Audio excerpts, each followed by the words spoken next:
Welcome to Within the Frame, where we bring the most pressing issues across the globe into focus. I'm Kim Mok-yeon. In a defining moment on the world stage, South Korean President Lee Jae Myung used his first UN address to lay out a bold new vision for peace on the Korean Peninsula. He introduced the E.N.D initiative for exchange, normalization, denuclearization, urging the global community to help move beyond Cold War tensions. Acknowledging the long road ahead, he proposed a phased approach, halt, reduce, and dismantle North Korea's nuclear program. He also declared South Korea's full return to the international stage and pledged to lead global efforts on AI and multilateral cooperation at next month's APEC.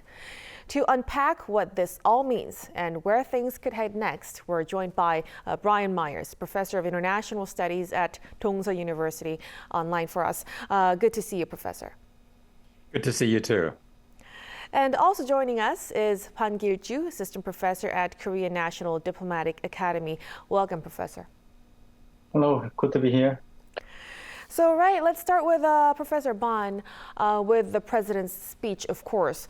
So President Lee, like I said, introduced what he called the E.N.D initiative, short for exchange, normalization, and denuclearization. How would you assess this proposal and also its vision for denuclearizing the Korean Peninsula? To start with, I would say that the main theme of the president's speech was the roles and responsibilities of South Korea as a global responsible power. Although the E.N.D initiative was laid out as part of South Korea's policy on the Korean Peninsula, this initiative reflects the identity as a global responsible power. In fact, this initiative is based on the belief that South Korea is well placed to seize the initiative of sharing the agenda on the Korean Peninsula with the international community, thanks to its enhanced national prestige. To put it another way, President Lee showed a willingness of South Korea as a global responsible power to seize the initiative on issues related to the Korean Peninsula. In particular, under the E.N.D initiative, he presented a more clarified plan to denuclearize North Korea. This initiative is also linked with South Korea's three-step plan to ultimately denuclearize North Korea. For the first, freezing, second, reduction, and third, complete denuclearization.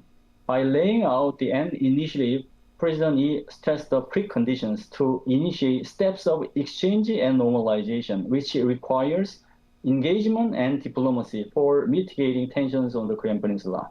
Meanwhile, the ROK-US cooperation is inevitable to make this initiative a reality. So, follow-up tasks need to be well prepared so that this blueprint can be visualized at the upcoming APEC summit, particularly through the second ROK-US summit. Right, definitely. So a bold frame indeed, putting South Korea in a proactive light, but follow-up measures would definitely be more important in the coming months. Now, more specifically, President Lee also acknowledged that denuclearization cannot happen overnight, and he reaffirmed a phased three-step approach: halt, reduce, and eventually dismantle North Korea's nuclear missile programs. Professor Myers, do you think this step-by-step formula could actually move Pyongyang? I'm pretty skeptical because as North Korea sees things, to stand still is to fall behind, because the Americans are certainly not going to halt their own nuclear and ballistic development. So the moment that Kim Jong-un stops his armament, North Korea starts to become weaker relative to its main enemy. Now, I think the promise of sanctions relief in return for a North Korean arms freeze might have been attractive enough to entice Kim Jong-un to the negotiating table 7 years ago, but a lot has changed since then. Not only has North Korea become a lot stronger militarily, and it's tightened its partnership with Russia to great economic benefit, but the United States has broken a big nuclear agreement or understanding that it had with Iran. It's even bombed Iran. So North Korea not only has much better cards now, but it also has additional reasons to mistrust the United States. Kim Jong-un might perhaps sign a small deal in the hope of getting sanctions lifted or relaxed. I wouldn't rule that out entirely. Anything's possible, but I don't think he's going to make any significant concessions up front. We'll have to see how that goes. Now, Professor, then another scene that caught many of our attention was President Trump's full long-hour speech at the General Assembly, of course, but he actually made no mention about North Korea and also on the Korean Peninsula at all. And that's a clear contrast from previous years when the issue was featured prominently. Why do you think he left it out this time around? Well, I think he really had to, because he made those remarks during the speech, which indicated his support for Ukraine and his disapproval of European countries that still buy energy from Russia. And no doubt President Trump already knew what he was going to say right afterwards in his meeting with the Ukrainian leader Zelensky. So I think that he realized it would look very strange if on a day when he says Russia looks like a paper tiger, its airplanes should be shot down if they violate European airspace, its energy should be thoroughly boycotted. He also says, but North Korea is not so bad. We really want to strike a peace deal and loosen sanctions. That would have looked ridiculous. I think the disconnect between America's rather hardline and perhaps reckless policy on Russia and its eagerness to get down and talk peace with Kim Jong-un is already very strange. It makes no real sense when you consider that Kim has only about 1% of the nuclear weapons that Russia has. But I think that the strangeness would have become really apparent if President Trump had, on the very same day, projected both a hardline face to Vladimir Putin and a soft-line face to Kim Jong-un. Right, that's a fair analysis indeed. Now, North Korea then, on the other hand, actually sent a senior diplomat to the UN for the first time in several years. Professor Bon, what's your read on the timing and the intention behind this move? Well, I have to say that the dispatch of a senior diplomat to the UN General Assembly is a significant change of its diplomatic strategy. In more detail, a shift from low-profile diplomacy to a proactive diplomatic posture. The dispatch of a senior diplomat is made for the first time in 7 years. North Korea Ambassador Kim Sung had played a role in this UN General Assembly without a delegation from Pyongyang since 2019. This strategic shift is driven by, first, perception of its national status, and second, the strategic effect of geopolitical expansion. To begin with, the Kim regime defines its national prestige as a nuclear strong power, not simply a nuclear armed country. So, similar to nuclear great powers such as the United States and Russia, North Korea attempts to maximize the number of nuclear arsenal. Second, North Korea takes advantage of geopolitical convergence, which is at play now internationally, in an aim to maximize its national interests. That's why Kim Jong-un has sent his troops to the Eurasian battlefield. This ambitious posture and way of thought can be defined as a hyper strategy. The hyper strategy is that North Korea behaves like a quasi-great power in specific areas, which include diplomacy. Under this hyper strategy, North Korea is eager to expand its diplomatic horizon to the world simply beyond the Korean Peninsula. Similarly, regarding Kim Jong-un's attendance in the 80th anniversary of world victory hosted by China earlier this month, the 노동신문 mentioned that he sees the initiative of designing a new world politics. All in all, I would say that North Korea's enhanced national identity, led by nuclear armament and an offensive strategy, is at play behind this move. Right, so it does really seem that North Korea is trying to expand its reach diplomatically.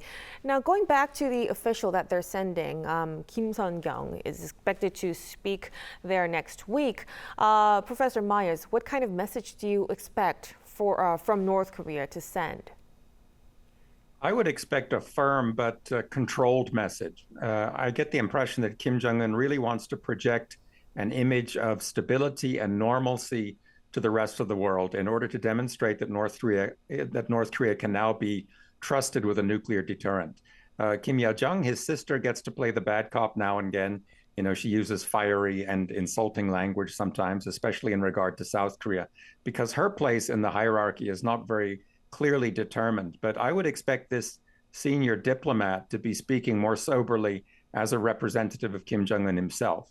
But the message, I think, is still going to be very firm, that North Korea is ready to talk with the Americans at any time, so long as they accept that denuclearization, whether partial or complete, is off the table forever. I think that's going to be the main message of the speech, but I would also expect expressions of support for Russia in its war with Ukraine. Right. So, in fact, like Professor Myers have said, in Pyongyang, Kim Jong-un signaled that he's open to talks, but only if the U.S. drops denuclearization. Why do you think this message is being sent right now, and what does that shift actually tell us, Professor Myers? Well, it's a modest shift because Kim is at least signaling openness to resuming negotiations, and he wasn't even interested in doing that during the Biden years. But this is not a big surprise because even Kim Yo-jong has been saying that while the regime doesn't want to talk to South Korea, it might talk with the United States under certain circumstances. But Kim is still categorically rejecting denuclearization. He's making clear that the arsenal that he has been steadily expanding is irreversible, it's non-negotiable.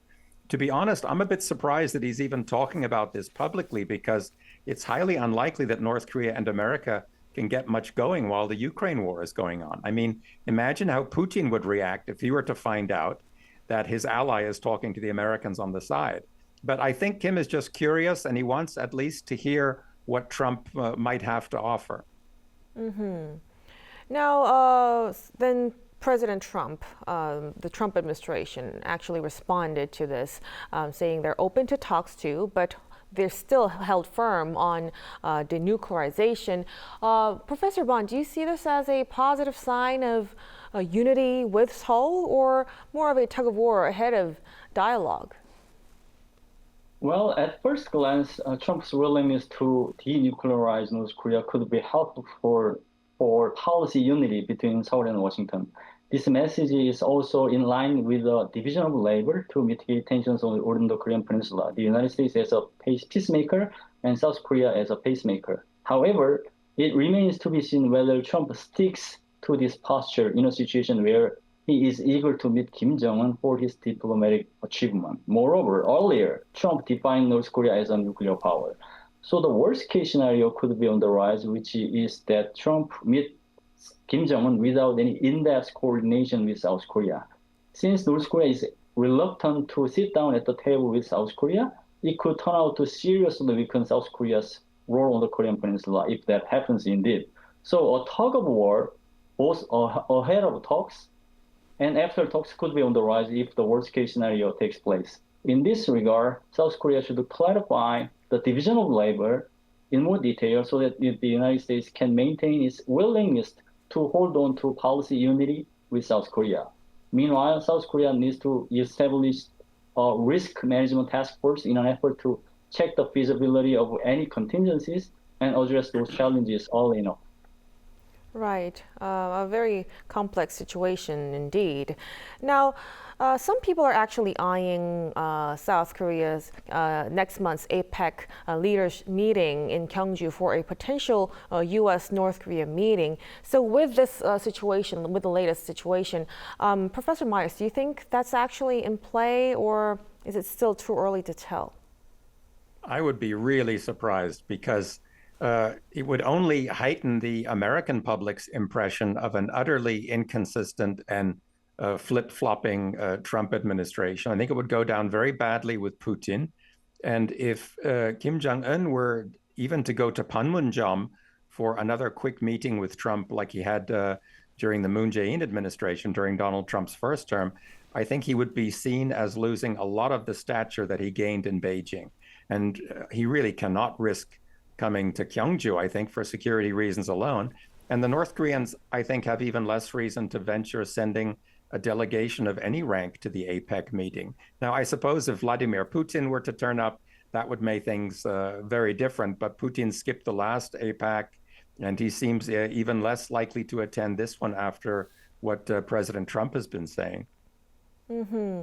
I wonder what Professor Bond's thoughts are on this. What do you think of the chances for a possible U.S.-North Korea meeting, Professor? Well, to be honest with you, first of all, South Korea should pay tremendous attention to maintaining the cohesive Rocky-US alliance with the opportunity of APEC meeting, actually. So, if the South Korea plays an active role in initiating this type of platform or taking advantage of this platform, I mean, the US and China meeting would be possible. But at the same time, the thing that South Korea need to prioritize is to not to be sidelined by both North Korea and the United States in terms of the small talks that Professor Meyer raised earlier. So overall, APEC summit should serve as a stepping stone for addressing many challenges and issues, not only related to the Korean Peninsula, but international challenges. So South Korea should take advantage of this platform in order for visualize the global responsible power, but also address many issues on the Korean Peninsula. Right. Then what can actually South Korea do, like, to avoid being sidelined, Professor? Well, actually, the South Korea should maintain a stern willingness to talk to North Korea. North Korea is least likely to respond to South Korea. However, South Korea's willingness for diplomatic engagement could be helpful for North Korea to weaken a hostile to state policy and for South Korea to gain support from the international community on the policy of peaceful unification. But at the same time, South Korea needs to redefine its national security strategy in order to step up its leverage over North Korea. To that end, the ROK-US need to be strengthened so that North Korea will be able to recognize South Korea as a necessary player and counterpart, which is needed for North Korea to talk to the United States as well. Likewise, South Korea should expand its diplomatic horizon beyond the Korean Peninsula so that the international community can be more coordinated with South Korea on Korean affairs. So I would say all these efforts, including the ironclad ROK-US alliance and stepping up its leverage over North Korea, are expected to be helpful for North Korea to re-engage with South Korea without being sidelined by the United States. Right. So in a nutshell, so stepping up leverage over North Korea and also expanding its diplomatic horizon, all while keeping our ironclad alliance with Washington could be the key. Now, we'll have to leave our discussion right here for tonight. Thank you so much for your time and for your insights, Professor Myers. Thank you. And Professor Ban, of course, we appreciate it. Thanks for having me.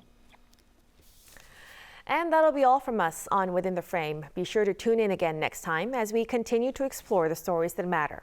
Till then, stay informed and engaged.